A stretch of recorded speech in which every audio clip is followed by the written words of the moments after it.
요한복음 17장 11절에서 21절까지의 말씀입니다. 우리 17장 11절에서 21절까지의 말씀, 우리 약속의 말씀을 같이 한 목소리로 봉독하시겠습니다. 나는 세상에 더 있지 아니하오나 그들은 세상에 있사옵고 나는 아버지께로 가옵나니 거룩하신 아버지여 내게 주신 아버지의 이름으로 그들을 보존하사 우리와 같이 그들도 하나가 되게 하옵소서. 내가 그들과 함께 있을 때에 내게 주신 아버지의 이름으로 그들을 보존하고 지켰나이다. 그 중에 하나도 멸망하지 않고 다만 멸망의 자식뿐이오니 이는 성경을 응하게 함이니이다. 지금 내가 아버지께로 가오니 내가 세상에서 이 말을 하옵는 것은 그들로 내 기쁨을 그들 안에 충만히 가지게 하려 함이니이다. 내가 아버지의 말씀을 그들에게 주었사오매 세상이 그들을 미워하였사오니 이는 내가 세상에 속하지 아니함 같이 그들도 세상에 속하지 아니함으로 인함이니이다. 내가 비옵는 것은 그들을 세상에서 데려가시기를 위함이 아니요 다만 악에 빠지지 않게 보존하시기를 위함이니이다. 내가 세상에 속하지 아니함 같이 그들도 세상에 속하지 아니하였사옵나이다. 그들을 진리로 거룩하게 하옵소서. 아버지의 말씀은 진리니이다. 아버지께서 나를 세상에 보내신 것 같이 나도 그들을 세상에 보내었고 또 그들을 위하여 내가 나를 거룩하게 하오니 이는 그들도 진리로 거룩함을 얻게 하려 함이니이다.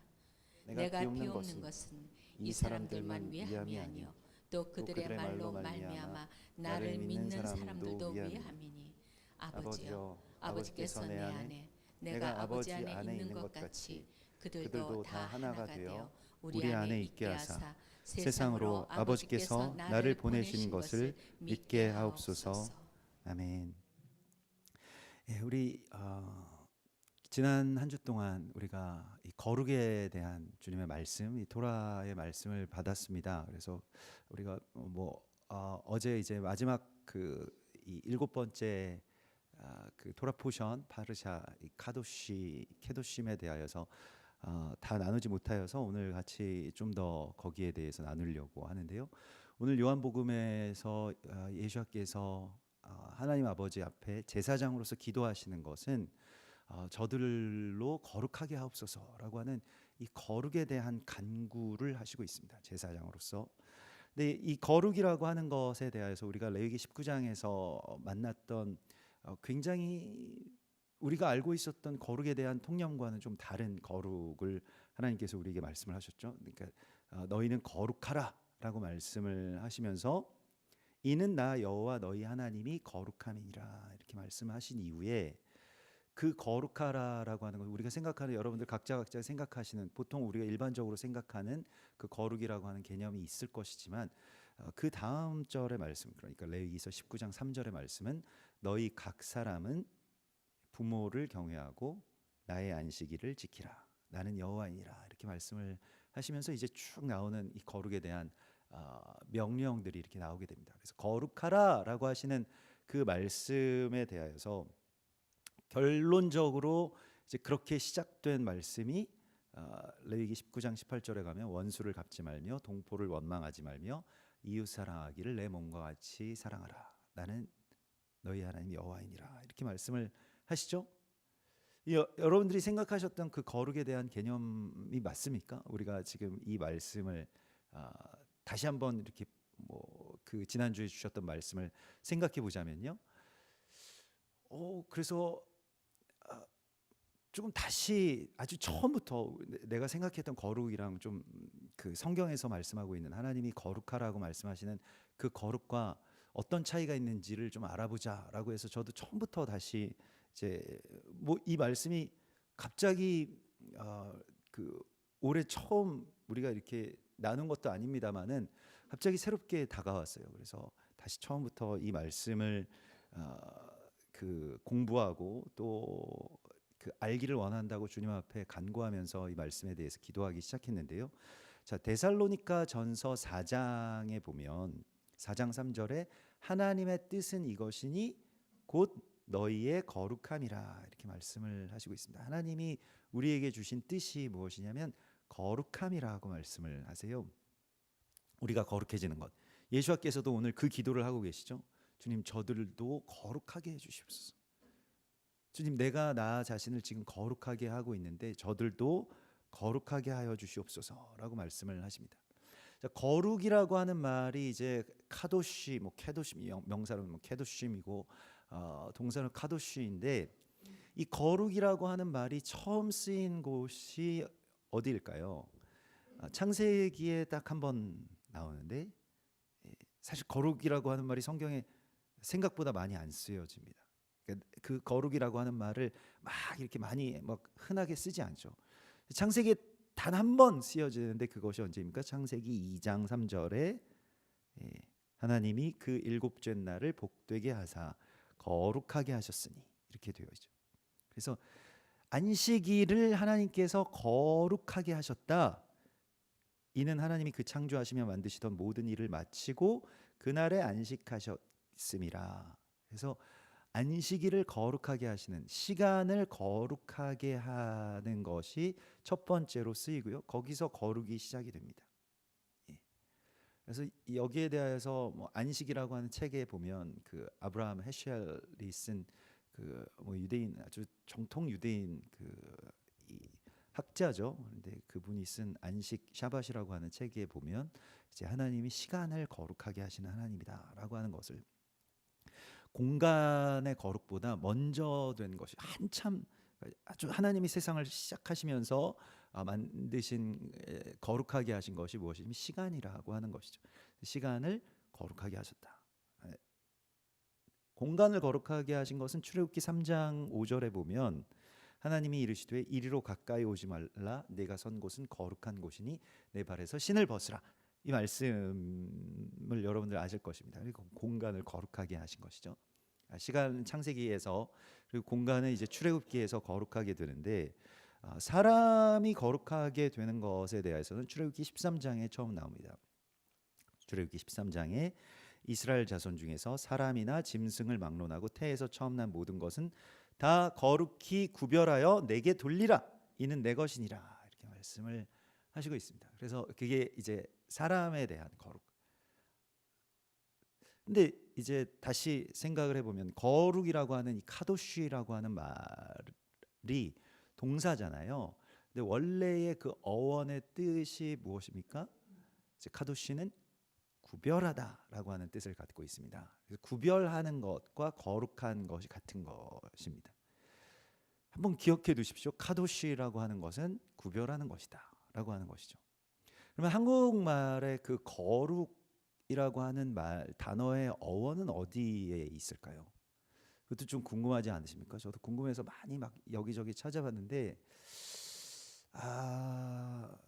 잘 밝혀지기가 제가 잘 알아내지 못했습니다. 근데 뭐 그 중요한 것은, 거룩하면 우리가 이제 한자라고 생각을 했는데 저는 한자가 있을 거라고 생각했거든요. 한자가 아니라 순우리말이고요. 그래서 거룩이라고 하는 말의 그 어원을 뭐 사실은 제가 아는 정보 안에서는, 누가 아실 수 있으면 나중에 좀 알려주시면 좋겠는데 다 알지 못했습니다. 다만 이제 그래서 이게 감추어져 있으니까 또 짐작하고 생각하고 상상하고 이럴 뿐인데, 그냥 국어사전에 나오는 거룩이라고 하는 이 순우리말의 뜻이 아주 크고 위대하다, 이런 뜻을 갖고 있습니다. 그래서 예전 이 국어에서는 거룩이 아니라 거르기라고 했대요. 그래서 그 르기라고 하는 것이 아마도 좀 어떤 뜻을 뜻하는 그러한 그 글자가 아니었겠는가, 뭐 이렇게 사람의 어떤 뜻, 그리고 거라고 하는 것은 뭐 한자에도 클 거자가 있습니다만은 좀 위대하고 크고 이러한 어떤 생각, 뜻, 이러한 것이죠. 근데 이제 뭐 그래서 그래도 뭔가 어디에서 나왔을 것 같은데 이게 거룩이, 그래서 뭐 보니까 뭐 예전 어족, 그러니까 우리 알타이 뭐 어족에서 예, 그렇게 그 근원들을 이렇게 하시는 분들이 이제 뭐 추정하기로는 뭔가 거룩이라고 하는 것은 아주 뭔가 그 거침없이 이, 이 뜻을 행함 뭐 그런 것과도 연결되어 있다라고 하는데 뭔가 이렇게 연관성을 찾기가 참 어려웠습니다. 근데 좀 생각해 보면 이제 그래서 막 국어 사전 막 찾고 뭐 이래저래 이렇게 찾아보다가 우리가 어떤 단어 한국 순 우리말에서 룩으로 끝나는 단어들을 이렇게 찾아보면 룩이라고 하는 게 뭐 여러분들 룩 할 때 무슨 룩으로 끝나는 단어 룩자로 끝나는 말은 하면 뭐 생각나시는 단어 있으십니까? 그래 뭔가 이렇게 뭐 짤룩하다, 뭐 꺼룩하다, 뭐 끼룩하다, 뭐 시무룩하다라고 할 때 그 룩자로 이렇게 끝나게 되는데 그래서 내가 느끼기에 내가 보기에 무엇이 좀 이렇다라고 할 때에 룩이라고 하는 말 영어로도 뭐 룩, 무슨 뭐 그런 말이 있잖아요. 뭐 오늘의 룩 뭐 이런 게 있지 않습니까? 이렇게 보인다. 뭐 이런 한국말이랑 뭐 그 영어랑 비슷한 그런 뜻으로 쓰이는 것 같습니다. 그래서 굉장히 위대하고 크게 무언가가 보인다라고 할 때 뭔가 이렇게 좀 오늘 약간 짤룩하네 이런 거보다 좀 거룩하네라고 하면 어떻습니까? 우리가 뭔가 내가 느껴지는 당신의 모습은 이렇습니다라고 하는 어떤 나의 내가 무언가를 이렇게 느낄 때 무언가에 대해서 생각할 때 그렇게 생각이 된다는 것입니다. 자, 다시 생각을 해보면 그래서 하나님이 시간을 거룩하게 하신 것이 우리에게 힌트인데요. 시간이라고 하는 것은 원래는 원래 절대적으로 뭐 시간이 있는 게 아니라 그냥 무엇 어떤 그 시간에 대한 우리가 분류를 해놓은 것이죠. 그러니까 시간이라고 하는 것이 있는 것도 있는 거지만 또 없다고 할 수도 있고 뭐 우리가 지금 2024년에 그 이 5월 12일을 살고 있지만은 이 날이 왜 2024년 5월 12일인지를 생각해 보면 그냥 사람들이 그렇게 정해 놓은 것이잖아요. 그래서 정해 놓은 어떤 분류 안에 우리가 들어와 있고 근데 이것이 굉장히 절대적이죠. 그런 것처럼 시간을 거룩하게 하나님께서 구별하셨다. 그래서 거룩하게 하셨다라고 하는 것을 우리가 본받아야 됩니다. 그게 우리가 샤밧을 지키는 것이죠. 안식일을 거룩하게 우리가 지키는 것이죠. 안식일 자체가 있는데 그래서 안식일을 우리가 지킨다라고 하는 것은 그 시간의 그 거룩함을 우리도 인정하는 것입니다. 그래서 우리가 그것을 받아들이는 것이죠. 하나님이 그 시간을 굉장히 귀하게 따로 떼어서 구별을 하셨어요. 그래서 우리에게 그걸 주셨습니다. 너희도 그렇게 구별했으면 좋겠다. 하나님이 귀하게 여기시는 것을 나도 귀하게 여기는 것. 이것이 거룩입니다. 이게 굉장히 사실 놀라운 건데요.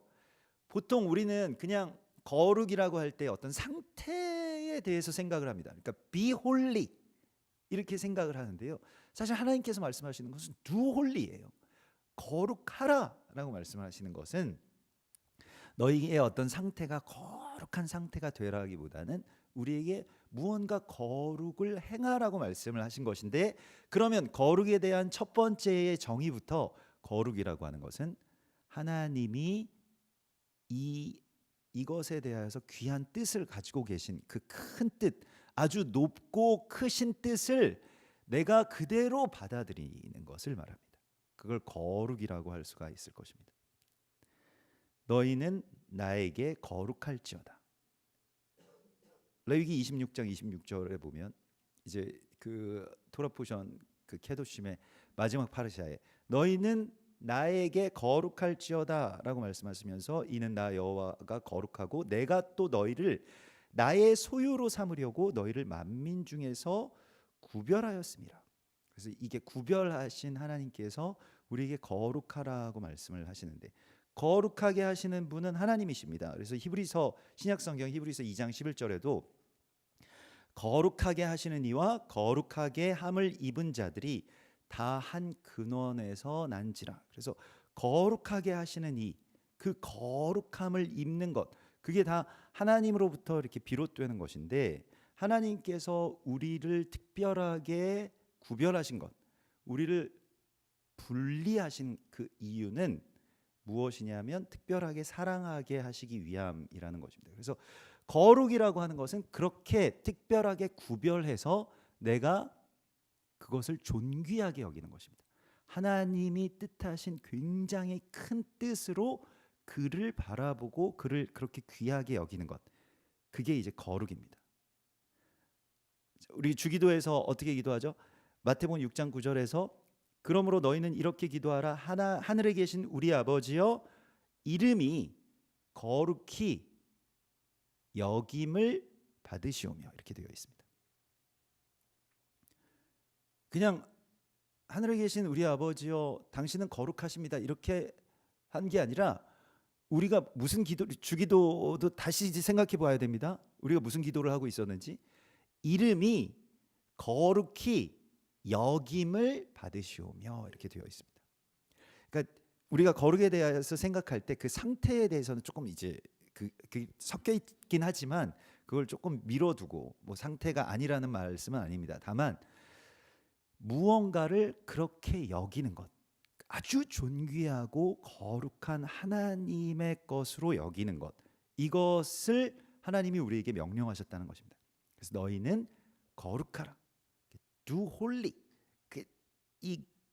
그거를 그냥 뭐 다 똑같은 날 아니야? 일주일 뭐 다 똑같이 뭐 내가 하고 싶은 대로 하면 되는 거 아니야? 그것이 아니라 하나님이 구별하신 그 시간을 나도 구별해서 특별하게 귀하게 여기는 것, 이것이 거룩하게 안식일을 지키라라고 하는 말씀이죠. 네. 그래서 너희는 안식일을 지키라고 말씀을 하시고 또 무엇을 하라고 말씀하십니까? 같은 맥락에서 같은 절에 나와 있죠. 레위기 19장 3절에 내 부모를 경외하고 나의 안식일을 지키라. 같은 이야기라는 거예요. 내 부모를 경외하는 것과 안식일을 지키는 것이 사실은 같은 이야기라는 것입니다. 어떻게 같을까요? 자, 그 맥락에서 우리가 생각을 해보면, 부모님은 그 최초의 다른 사람이죠. 최초의 타인입니다. 최초의 뭐 이웃이라고 생각할 수도 있고, 최초의 남이자 또 어찌 보면 살부치이자 뭐 이렇습니다. 근데 이제 우리가 살아가다 보면 여러분들은 뭐 이제 그런 시기들이 지나셨을지도 모르고 뭐 그런 시기이실지도 모르지만, 부모님과의 그 관계가 막 중요하지 않거나 또 그런 건 아니지만 아무튼 후순위로 이렇게 밀리게 되는 경우들이 있습니다. 부모님과의 어떤 그런 관계들보다 뭐 친구가 더 좋은 시기가 오죠. 뭐 아이들 뭐 사춘기 되면 아빠보다 뭐 정국이를 더 좋아하고 그런 경우도 생기고요. 막 그런 일들이 막 일어나죠. 그래서 뭐 아버지 생일은 모르는데 막 정국이 뭐 강아지 생일도 다 알고 있고 막 그런 경우가 있습니다. 정국이는 건드리면 안 되는데, 아무튼 그 누군가에 대하여서 그렇게 뭐 자기 어떤 뭐 그것보다 자기가 정말 좋아하고 막 관심을 기울이는 것보다 계속 밀려요. 이제 부모님이 계속 밀립니다. 그래서 집에서도 보면 강아지들은 그런 게 빠르잖아요. 서열 정리가. 그래서 이 사람 나보다 아랫사람이구나 이렇게 생각이 되는 그런 아버지들도 계실 거예요. 막 강아지 무시하고. 그런데 그렇게 되는 것이 결국에는 거룩의 파괴라는 것입니다. 자, 거룩을 다시 회복하는 것은 무엇이냐면, 그 거룩의 반대말을 우리가 생각을 해봐야 되는데, 거룩의 반대말은 뭐 여러 가지가 있을 수 있겠지만 제가 생각할 때는 이 부모를 경외하는 것과 같은 맥락에서 레위기 20장 9절에 보면, 만일 누구든지 자기의 아버지나 어머니를 저주하는 자는 반드시 죽일지니, 이렇게 되어 있거든요. 그래서 저는 부모를 경외하는 것과 부모를 저주하는 것, 이게 상반되는 이야기잖아요. 그래서 거룩의 반대말은 저주라고 생각을 하는데, 저주는 이 칼날이라고 해서 히브리 말로 칼날은 무언가를 쉽게 여기다, 가볍게 여기다, 그냥 허투루 여기다 이런 뜻입니다. 그러니까 저주한다라고 하는 것이 꼭 막 우리가 뭐 부모님 나 당신을 막 뭐 이런 것이 아니라 그 저주가 무엇이냐면 그냥 가볍게 여기는 거예요. 부모님의 말씀을 그냥 오늘 또 그 소리 하시네 막 이렇게 그냥 여기는 것. 이게 다 가벼이 여기는 것인데 거룩은 무엇이냐면 무게를 주는 것입니다. 내가 거기에 무게를 주고 거기에 그 무게감을 내가 갖고 그리고 부모님을 경외하는데 그 부모님은 어떤 부모님이냐면 야 우리 같이 안식의 테이블에 같이 앉자, 같이 하나님 예배하자, 그 부모님이에요. 그래서 그 부모를 경외하면 안식일을 지키게 되고 안식일을 지키면 부모를 경외하게 되고 뭐 그렇지 않은 부모님이 간혹 있을 수 있습니다. 믿지 않는 부모님이라든지 너 왜 교회 다니냐, 예수는 왜 믿냐, 거기다가 시간과 돈과 열정을 왜 거기다 갖다 바치냐, 뭐 이런 식으로 아주 세속적인 부모님이 계실지도 몰라요. 그러면 안식일을 우리가 소망하는 것입니다. 우리가 같이 나에게 주신 나의 하나님이 우리 아버지의 하나님이 되실 수도 있잖아요. 그렇게 돼야 되잖아요.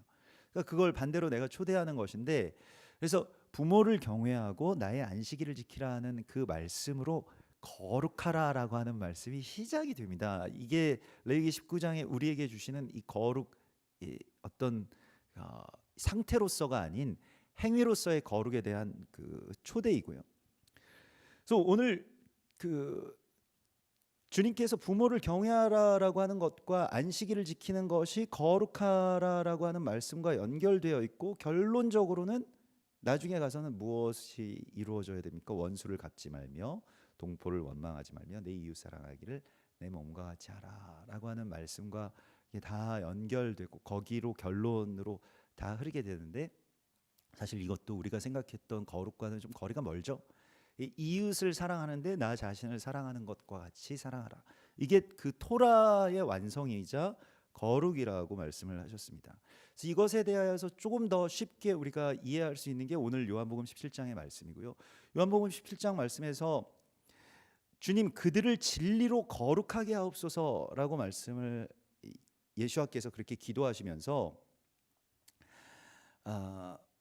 내가 비웃는 것은 그들의 거룩인데 그들을 주님께서 진리로 거룩하게 하시고 그들은 나는 지금 이제 떠나지만 그들은 이 세상에 살아야 됩니다.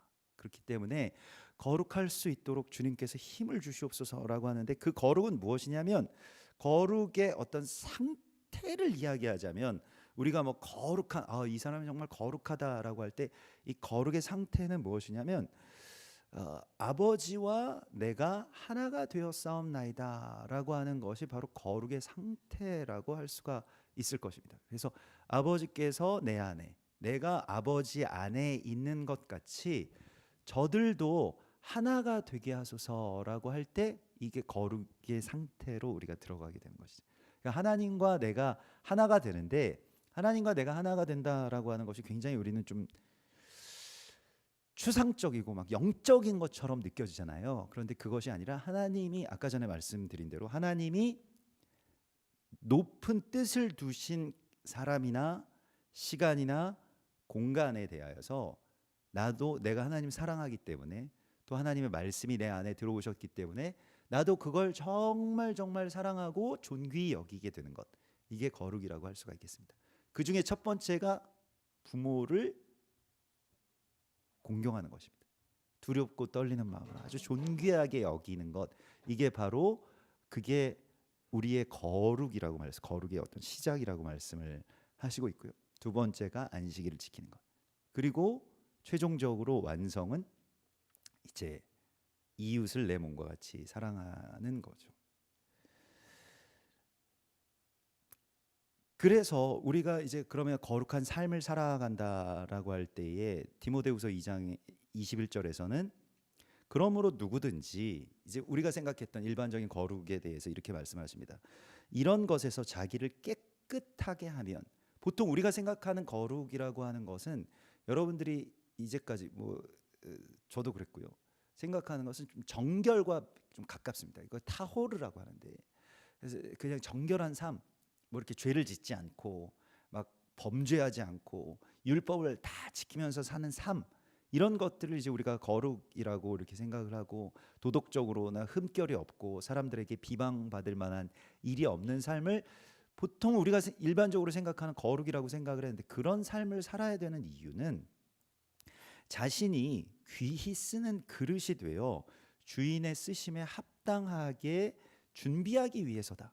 그러니까 사실 거룩의 동력이 이거 하지 말아야 되는데, 이거 하면은 비난받는데, 이건 죄라고 했으니까 나 이거 하면 지옥 가는데, 막 이렇게 되면 내가 정말 그리스도인으로서 뭐 성도로서 뭐 목사로서 권사로서 장로로서 이렇게 살아가는 것은 좀 부끄러운 일 아닌가, 이런 어떤 부끄러움과 수치심이나 아니면 어떤 금지에 대한 명령, 이거 하지 말라고 하셨어 라고 해서 그 하지 않는 것에 대하여서 하나님이 오늘 우리에게 말씀하시는 것은, 그렇게 되면 그 힘이 좀 많이 나중에 떨어지게 됩니다. 그러니까 처음에는 그렇게도 거룩을 이렇게 흉내낼 수는 있는데, 사실 거룩이라고 하는 것이 어떤 것에 대한 금지, 이걸 하지 말라고 하셨어 라고 할 때는 처음에는 안 하다가도 나중에는 아담과 하와처럼 언젠가는 거기에 가서 그 금지된 열매를 따먹고 싶은 마음들이, 우리 욕망이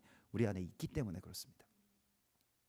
그래서 그걸 우리에게 금지해라 라고 하는 것에 대해서는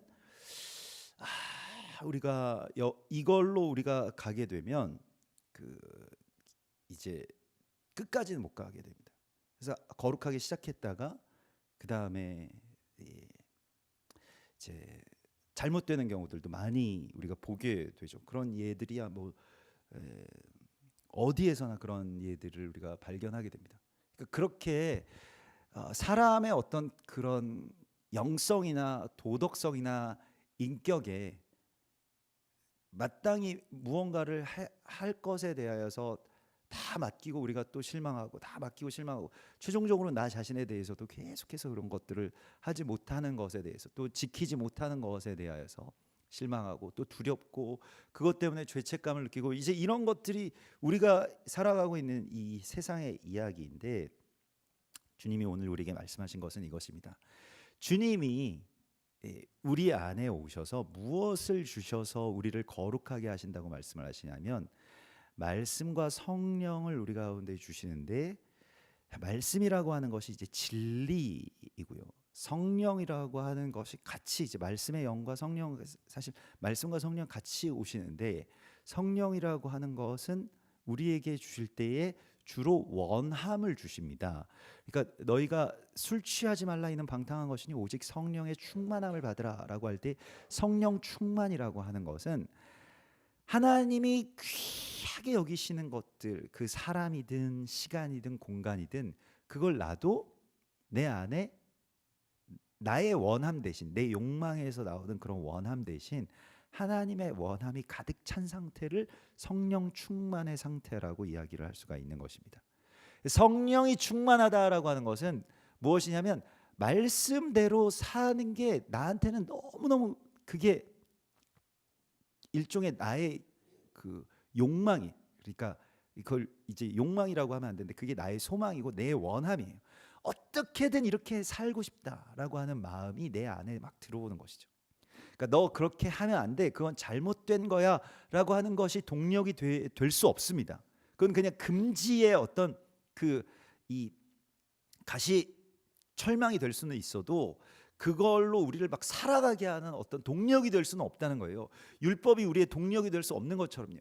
성령과 말씀, 예수께서 내 안에 오셔서 사실 때, 주님은 정말 나 이렇게 살고 싶다, 내가 너 안에서 지금 살고 있는데 네가 정말 이렇게 살았으면 좋겠다라고 하는 것이 내 욕망의 자리를 대신하는 그 지점에서 엄청난 기쁨이 우리 가운데 부어지게 됩니다. 예수와께서 내 안에 사시는 것만큼 큰 기쁨이 어디 있을까요? 그 큰 쾌락이라면 쾌락이 어디 있을까요? 그걸 모르기 때문에, 그걸 맛보지 못했기 때문에, 그리고 그걸 유지하지 못하기 때문에 계속해서 다른 것을 찾는 것입니다. 이걸 욕망이죠. 그래서 중요한 것을 중요하게 여기지 못하고 그 자리에 내 취향, 내 욕망, 내 생각, 이걸 가장 무언가를 귀히 여기는 데에 기준과 동력으로 쓰게 되면 문제가 생기게 됩니다. 여러분들이 중요하다고 생각하시는 게 중요한 게 아니에요. 주님이 나에게 이것을 중요하게 여기라 라고 말씀을 하신 것이 내 안에서 정말로 나와 완전하게 합일되어서 연합되어서 주님이 내 안에서 원하시는 것이 내가 원하는 것이 되는 그 순간이 바로 거룩입니다.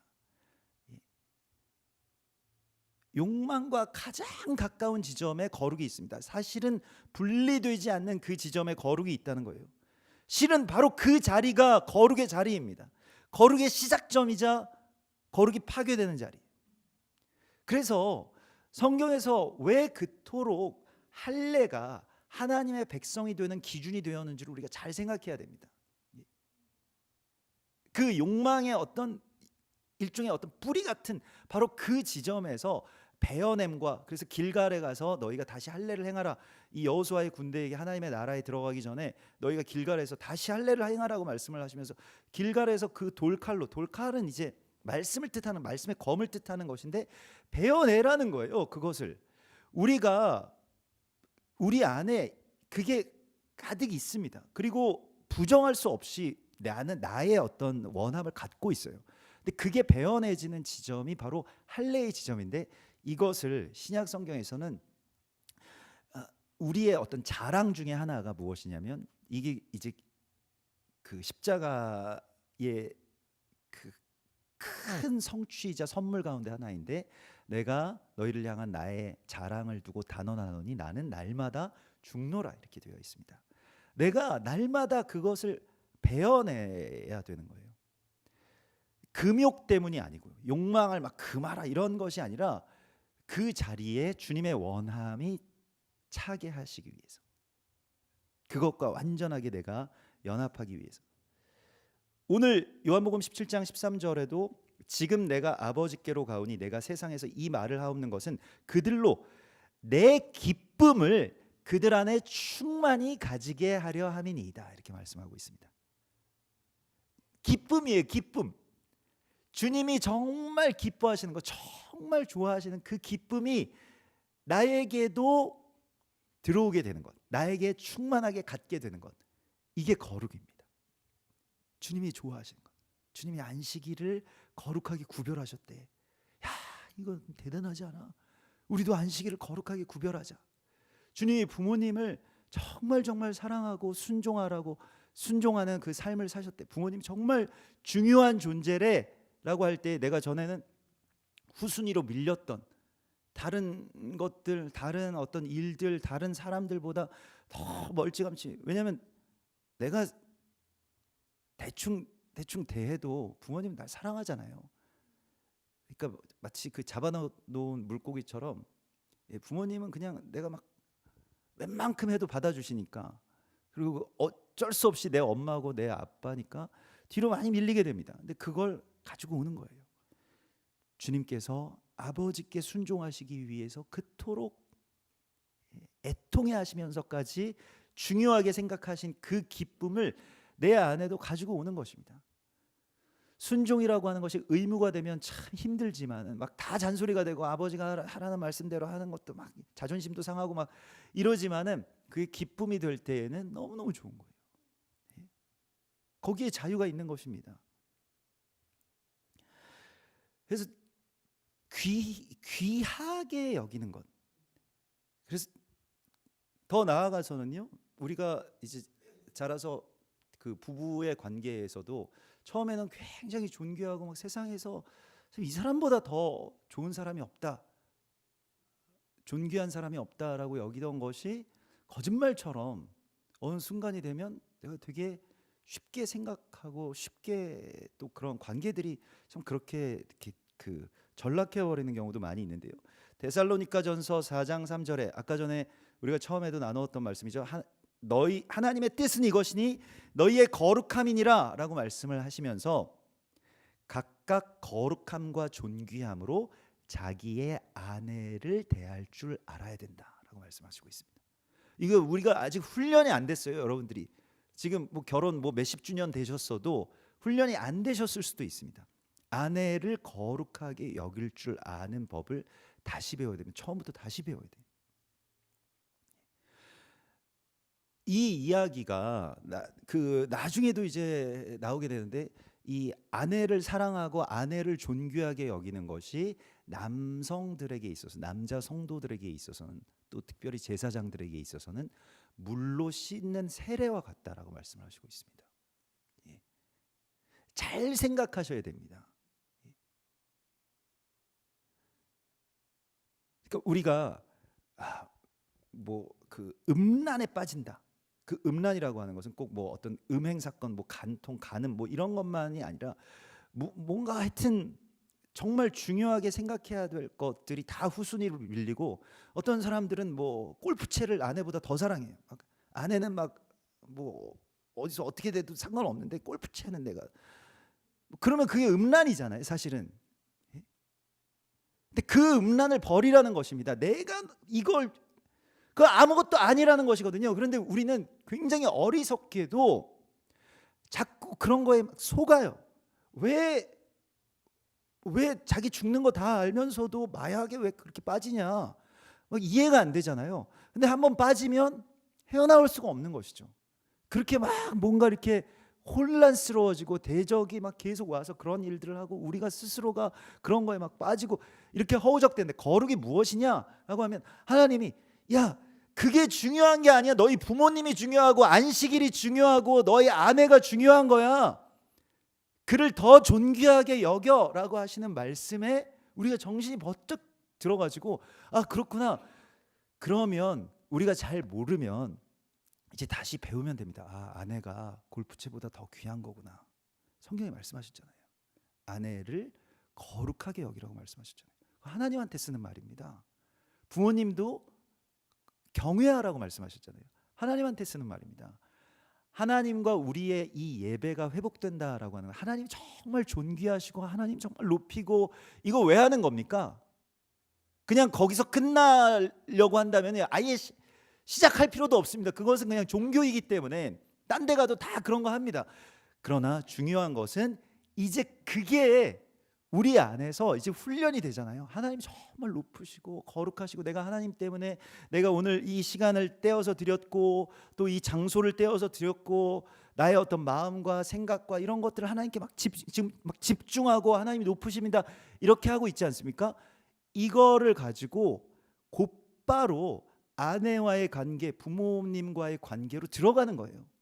그래서 안식일은 부모님과 식탁을 같이 하고요.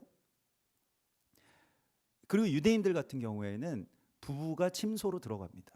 이거는 뭐 이렇게 우리가 설교 때는 잘 이야기하지 않습니다만은, 거룩한 성소를 세우는 거예요. 거룩한 침소를 세우고 거룩한 식탁을 세우고, 이게 다 예배와 구별되지 않고 연결되어 있습니다. 근데 이게 자꾸 구별되다 보니까 따로따로 분리되어서, 그러니까 문제들이 생기는 것입니다. 거기에서 많은 문제들이 생겨요. 많은 왜곡들이 생기고요. 그 자리를, 그 거룩의 자리를 음란과 자기 사랑과 자기 생각과 자기 취향과 이런 것들로 가득 채우게 됩니다. 그게 아니라니까요. 거룩이라고 하는 것은 내가 좋아할 만한 사람을 사랑하고, 내 지금 취향에, 내가 지금 꽂히는 거에, 내가 하고 싶은 거, 그런 것이 아니라 주님과 내가 완전하게 연합이 되어서 주님께서 무엇을 하라고 하셨는가. 근데 나중에 결론적으로는 이제 이웃사랑으로 가게 됩니다. 근데 이웃사랑 이전에 우리가 사랑해야 될 것을, 마땅히 정말로 중요하고 하나님이 정말로 존귀하게 여기시는 그 존재를 나도 사랑하게 되는 것, 이게 거룩이라고 말씀을 하십니다. 오스왈드 챔버스라고 하는 유명한 영성가이자 뭐 저에게도 영적인 스승이라고도 할 수가 있겠는데요. 주님은 나의 최고봉이라고 하는 책을 여러분들도 한번 꼭 보시면 좋겠습니다. 그게 그분이 제자들을 가르친 그런 그 설교문들 가운데 발췌해서 날마다 묵상집으로도 이렇게 쓰이는데요. 정말 아주 깊은 그러한 통찰이나 또 은혜가 있죠. 근데 이제 그 오스왈드 챔버스가 우리 인간의 운명의 끝은 행복이 아니다, 이렇게 단언을 했습니다. 보통 사람들은 다 행복을 추구하면서 살잖아요. 모든 사람들은 또 우리도 뭐 법적으로도 행복을 추구할 권리가 있다. 모든 사람은 뭐 이런 것이잖아요. 모든 사람들이 다 행복과 건강과 뭐 이런 것을 자신의 어떤 삶의 최종적인 종착지로 둔다는 것입니다. 우리가 가정을 이루는 것, 뭐 자녀들을 뭐 키우는 것 다 행복하기 위해서. 근데 오스왈드 챔버스는 우리의 삶의 그 최종 종착지는 행복이 아니라 거룩이다 이렇게 말했습니다. 이게 아멘입니다. 예? 우리가 거룩이 우리의 종착지여야 돼요.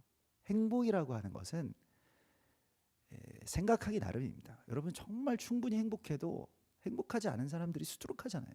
그 행복은